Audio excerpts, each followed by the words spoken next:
Hi there, this is John Wilkinson again from History Made Easier. In this presentation I aim to look at German reactions to the Treaty of Versailles and to the reactions of Britain and France.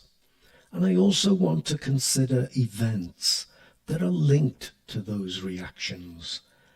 This will then have links to not only how we judge the treaty, but to explanations of World War II. So I hope it proves to be a really useful video for you. Now, for all these slides, I go into a lot more detail in my ebook on the Paris Peace Treaties. But let me give you some of the headlines which will help direct your thinking on the topic. You're not going to deserve many marks in saying the Germans were not happy with the treaty. The Germans were shocked and outraged, and this was the case across the classes, amongst both men and women, old and young, in every walk of life. These two German cartoons show a little bit of those reactions. The one on the left shows how Germany felt the social consequences of the treaty would turn out for many German families, whereas the cartoon on the right shows the military consequences. And you'll see more of this shortly. And to help us, I've used one of my note frameworks. Germans were indeed outraged because Germany had not been a part of the peace process and because Germany had been found guilty of something they could not agree with. They were shocked too by the terms of the treaty, which bore little resemblance to Wilson's 14 points, on which they thought the treaty was to be based. The territorial losses seemed at odds with Wilson's 14 points and its emphasis on self-determination. And the same could be said about the clause that Germany and Austria were not allowed to join.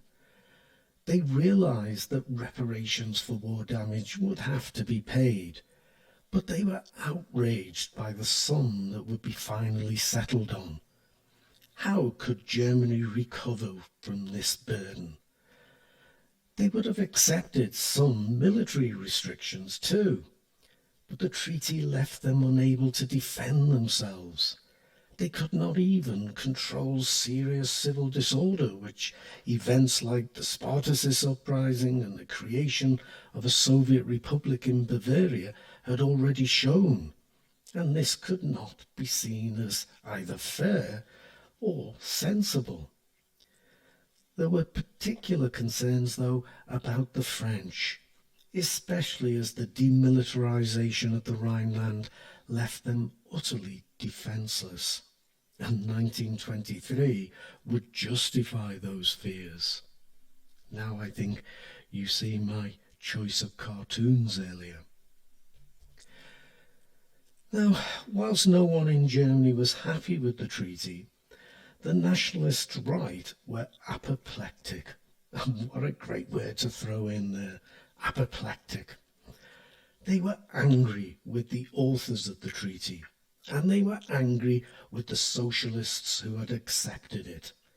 Indeed, no sooner had the treaty been signed than the right in Germany made their feelings clear, labelling it the Treaty of Shame, and those who had signed it the November criminals.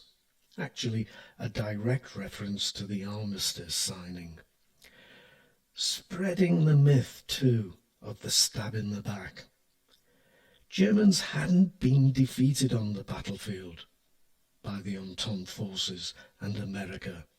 At least that's what the right were saying.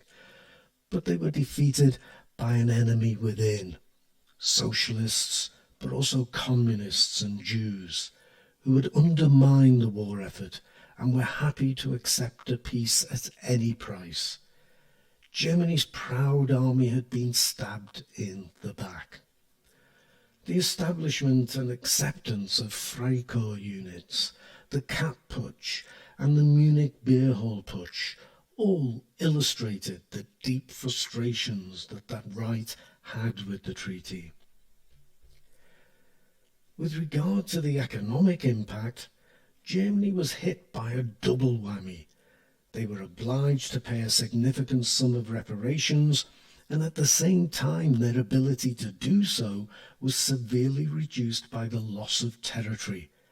And as I always emphasize to my classes, this didn't just mean the loss of farmland, mines and factories, but it also meant the loss of people.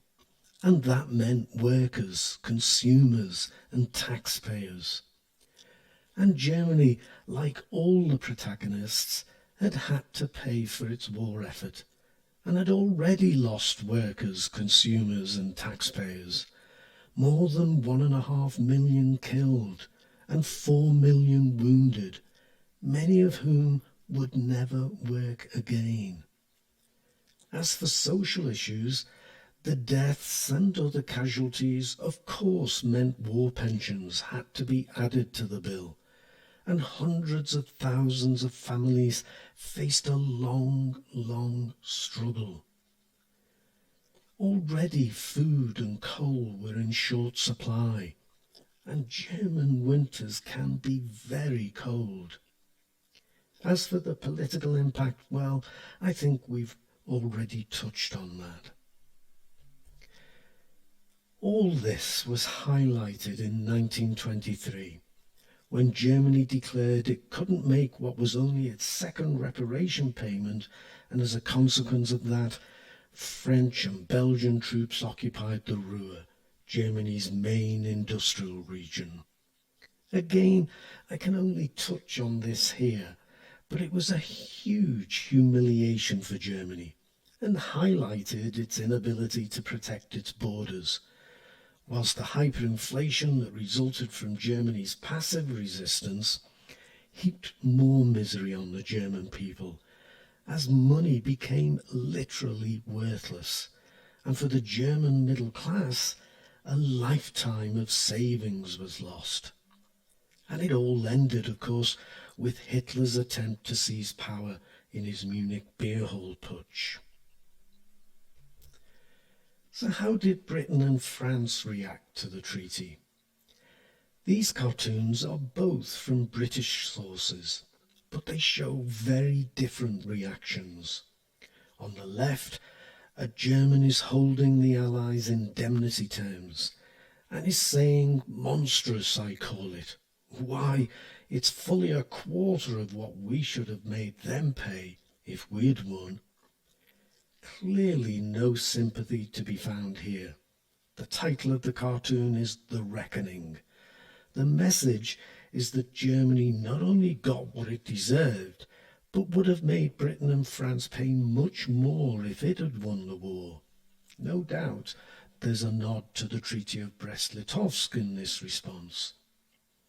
Whereas the cartoon on the right is taking a longer-term perspective and is fearful that the Big Three and Vittorio Orlando of Italy, who all feature in the cartoon, have set Europe on the path to another war, as Germany will surely seek revenge.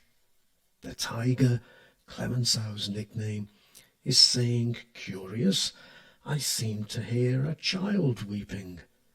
And the child is depicted as the class of 1942, when the cartoonist predicts another war. Incredible foresight. The title of the cartoon, Peace and Cannon Fodder, is another nod to the likelihood of another war. Cannon fodder refers to the likely slaughter of the next generation as World War I repeats itself. I could make more use of these sources to explain their different messages, but I've included them in this presentation to illustrate that there were different views in Britain as to whether the Treaty of Versailles was good or not, and there were certainly differences between the British and French about the treaty. Both Lloyd George and Wilson had wanted Germany to be punished, but the treaty was harsher than the British or the Americans would have liked, And no sooner had the ink dried on the treaty than Britain began down the path that led to appeasement, whereas the French thought the treaty wasn't harsh enough. They were still concerned by the German threat. It hadn't been crippled as much as they had hoped, and that French position held throughout the 1920s, even though Germany was eased back into the international diplomatic order. Clemenceau paid the ultimate price, as within just a few months of the treaty being signed, he and his government were kicked out of office in the French election, and his political career was over. Now, as I've said a few times in this presentation, I've skimmed over the detail, but you can catch up on that. And I do think that this presentation can direct your reading and your thinking. For now, though, I do thank you for listening. Don't forget my website, History Made Easier. It's there to help you too. But for now, cheers.